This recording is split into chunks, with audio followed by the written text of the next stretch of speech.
Nous sommes à 300 mètres au-dessus du village de Turenne, sur la tour César. Bonjour Katia. Bonjour Martial, bienvenue. Merci de nous accueillir. Donc la tour César, c'était une tour pour montrer sa puissance parce que nous étions sur la vicomté de Turenne. Tout à fait. Alors la vicomté de Turenne était un état absolument particulier dans le royaume de France pendant plusieurs siècles. Donc la vicomté de Turenne, entre autres, ne payait pas l'impôt à la couronne, d'où la richesse de ce territoire. Et la vicomté avait certains privilèges, dont la frappe de sa propre monnaie.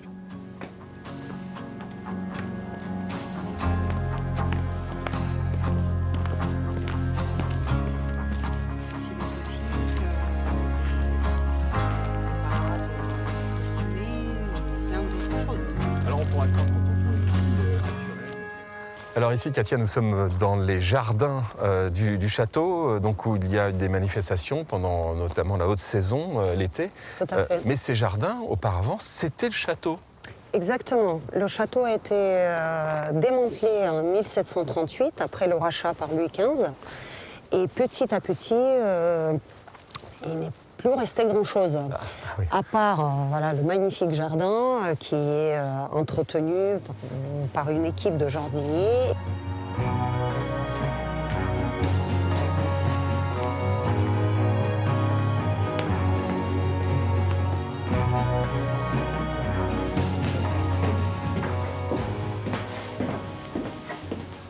Là, on rentre dans une salle qui était totalement fermée au public il y a encore 2 ans.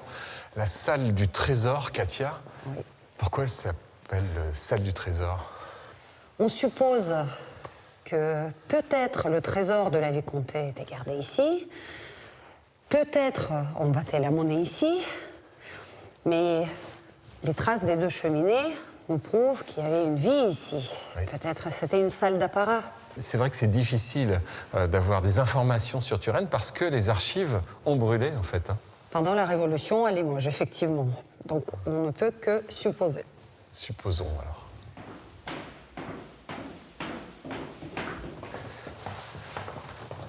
Sous la salle du trésor, Katia, la salle des gardes. La salle des gardes, l'accès principal au château.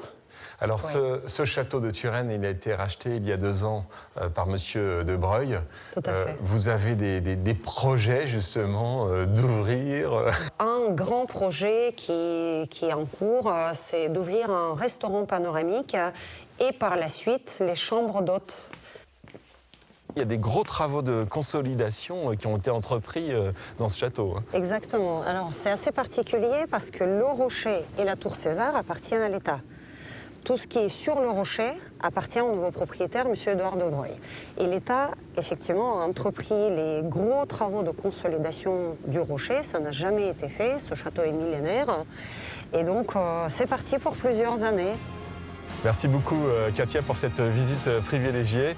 Château de Turenne que l'on peut venir voir depuis début avril jusqu'à la Toussaint. À bientôt pour une prochaine page Patrimoine d'exception.